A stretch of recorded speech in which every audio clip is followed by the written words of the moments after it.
Praveen Kumar IPS officer, ఏ రోజు కూడా ఆయనను గౌరవించినాం.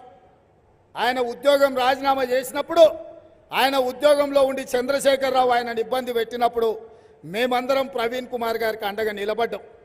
ఆయన ఉద్యోగ రాజీనామా చేసినప్పుడు మేము కూడా బాధపడ్డాం. ప్రవీణ్ ప్రజా జీవితంలో ఉండాలి, దొరలకు వ్యతిరేకంగా కొట్లాడాలి అని మేమందరం ఆయనను ఆహ్వానించినాం. మరి నేను ఇవాళ అడుగుతున్న మిత్రుడు ప్రవీణ్ కుమార్ గారిని, ఆయన డీజీపీ అయ్యే అవకాశం ఉన్న మీరు ఐపీఎస్ అధికారిగా రాజీనామా చేసి ఈ దొరల పెత్తనాన్ని సహించేదే లేదు, ఈ దొరలకు వ్యతిరేకంగా గడీలను బద్దలు కొడతా, గడీలను గూలుస్తా అని ఆనాడు మీరే కదా ప్రవీణ్ కుమార్ గారు మాట్లాడింది, మీరే కదా ప్రజలకు చెప్పింది.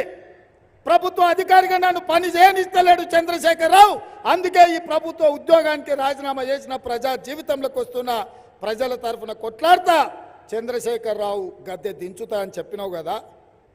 మరి 6 నెలల్లోనే ఏం మారింది? ఏమి మీరు చంద్రశేఖరరావు గారిని చూసి నమ్మినరని నేను అడుగుతున్నా. నిజంగానే మీరు చంద్రశేఖరరావుకు వ్యతిరేకంగా కొట్లాడాలంటే మీ ఉన్న బీఎస్పీ పర్వాలేదు, లేకపోతే కాంగ్రెస్లోకి వచ్చైనా చంద్రశేఖరరావుతో కొట్లాడడానికి అవకాశం ఉండే.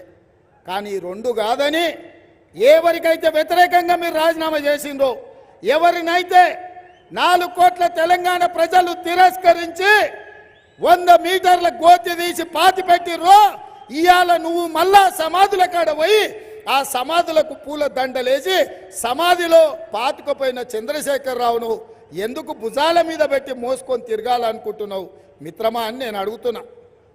ఎందుకు నువ్వు మద్దతు పలుకుతున్నావు? ఈ 10 ఏళ్ళు తెలంగాణ రాష్ట్రంలో శాసనసభలో మేము, నా మిత్రుడు సంపత్ కుమార్, మాదిగల ఏబిసిడి వర్గీకరణ మీద తీర్మానం ప్రవేశపెడితే పోలీసులను లోపలికి రప్పించి గొర్రెలు ఈడ్చినట్టు ఈడ్చి అసెంబ్లీలో నుంచి మమ్మల్ని బయట పడేసిండు. అఖిల పక్షాన్ని వర్గీకరణ కోసం ఢిల్లీకి తీసుకెళ్తా అని 10 ఏళ్ళు మమ్మల్ని నిండా ముంచిండు. మేము అనుకూలంగా వర్గీకరణకు ఉంటే మమ్మల్ని బయట పడేసిన చంద్రశేఖరరావు పక్కన చేరినామంటే ఇవాళ మీరు వర్గీకరణకు వ్యతిరేకమా అని చెప్పి మిత్రుడు ప్రవీణ్ కుమార్ నేను అడగదలుచుకున్నా.